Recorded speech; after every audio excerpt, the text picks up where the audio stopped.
an office now. I need to get an office. No, you want an office. You don't need an office. You're making money without an office. Setting up an office, is that going to bring in more orders?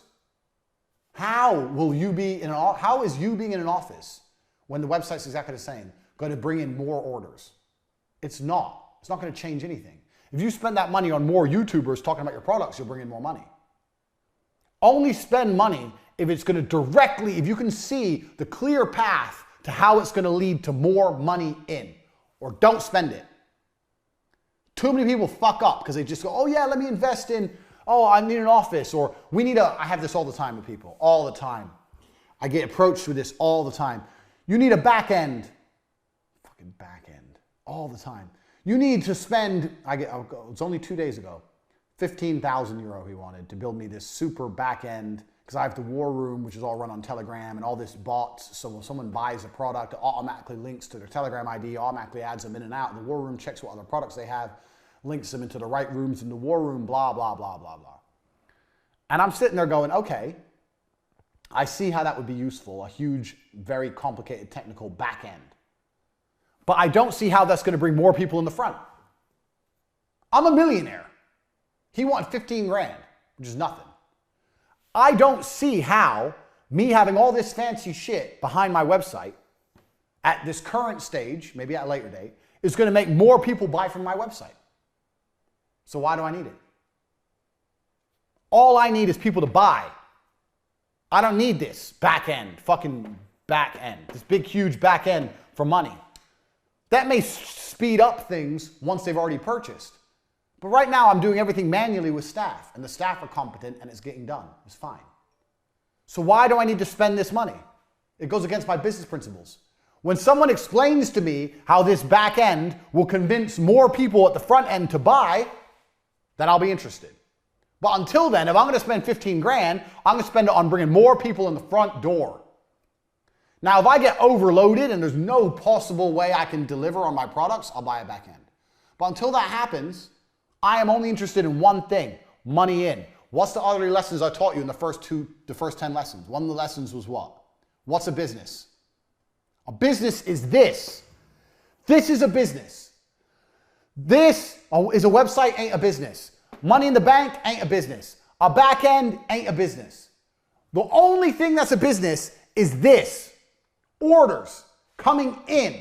That is a business. The rest of it is bullshit fulfillment. This is your focus. As long as you have this, you will be okay.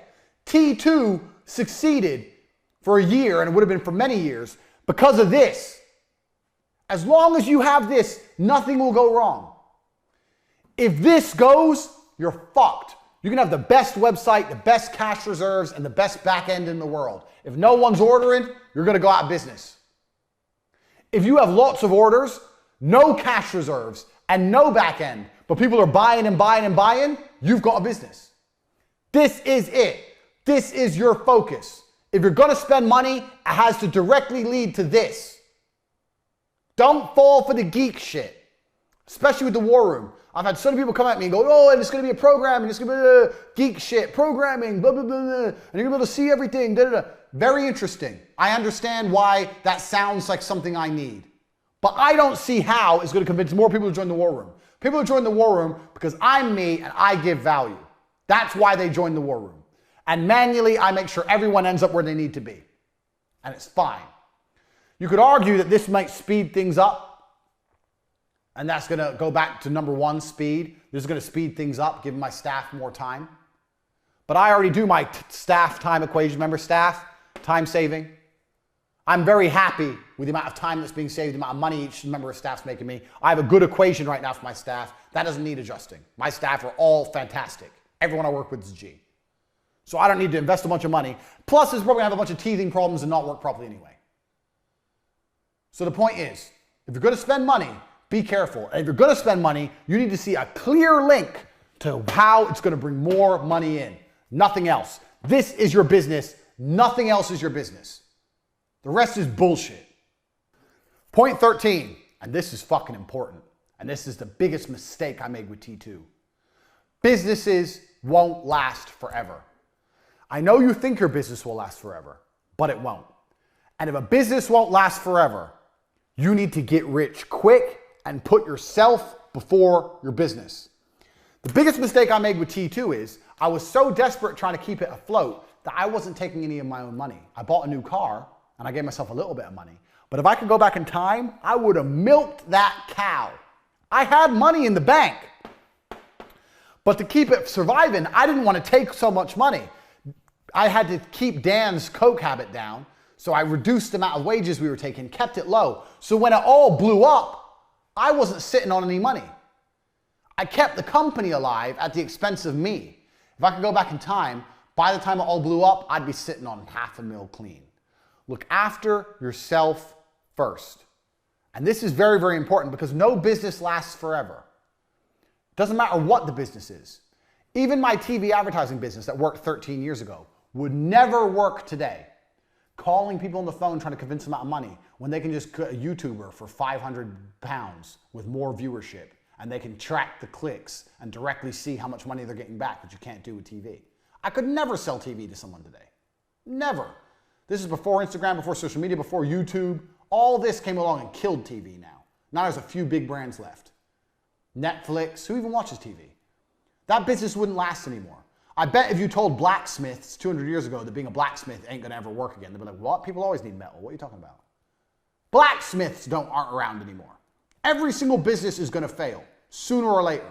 So if it's gonna fail, make sure you get that money before it blows up. I have no problem with any one of my businesses going boom if it's already paid me. If all my cam girls quit, but I have $3 million, good. If I've taken all that $3 million and invested it in a big studio and reinvested all the money and made everything nice and then they all quit, then what was the fucking point? The goal of a business is to make you rich. This is the point of your business, to make you rich. The point of a business is not to have a business for vanity. The point of the business is to make you rich. Look after yourself first. Now, obviously, this is an equation. I'm not saying only look after yourself to look after your business. I'm saying take this in mind, keep it as a happy equation, and make sure you're getting that money. With T2, I made a mistake, and I kept funneling all the money back into keeping the ship afloat. It's my ship. The T2 ship on the waves. And I didn't take enough of the money for myself. Kept investing in new staff, new computers, dumb shit. I was 20. All the lessons I'm telling you now are lessons I've learned. If I would have just taken the money, you know what? Get a deal in. All right, yeah, we'll keep it going. Yeah, just take the money, take the money, take the money, take the money. By the time it blew up, I would have been sitting on 500 fucking grand. And I didn't. You have to look after yourself. A business won't last forever, so you have to take the money and get rich. Look after yourself. If you're thinking about, oh, maybe I need a new camera, maybe I need a new car, maybe I need new vans, whatever your business is, doesn't matter. Think about it, but also think long and heavy. Is that going to bring new money in? Let's look at a video production business. Just come to my head. You have a video production business. You're filming in 4K. You want this new camera. It's still 4K, but it does all these extra features. Does the layman understand it? Not really. If you can go to a meeting and tell him you're going to film in 4K, it's the same. That camera is 20 grand. I don't know. I'm just off the top of my head. I don't know anything about cameras. Do you spend the money on that camera or do you just pocket the 20 grand? I'm telling you what you do. You pocket the 20 grand because it's not going to get you any more clients. It's still 4K. You can just lie in the meetings and pretend your camera can do what that camera can do. You're not going to lose or make any more business. Take the 20 grand. It ain't going to add money in directly, so you don't need it. You need to be getting rich from your company. Look after yourself first, because when your company fucks up, you need to be able to say, okay, abandon ship. Woo! Abandon ship with fucking suitcases. Don't abandon ship. When I abandoned T2, I had nothing. And that was a mistake. I worked my ass off, sleepless nights, millions of dollars through the bank for nothing. Don't do that. Look after yourself first. This is point 13. A business won't last forever. You need to get rich quick and you need to take the money. Take the money for yourself. Don't run a business for vanity. Look after yourself. Get that money and keep it. If you have to choose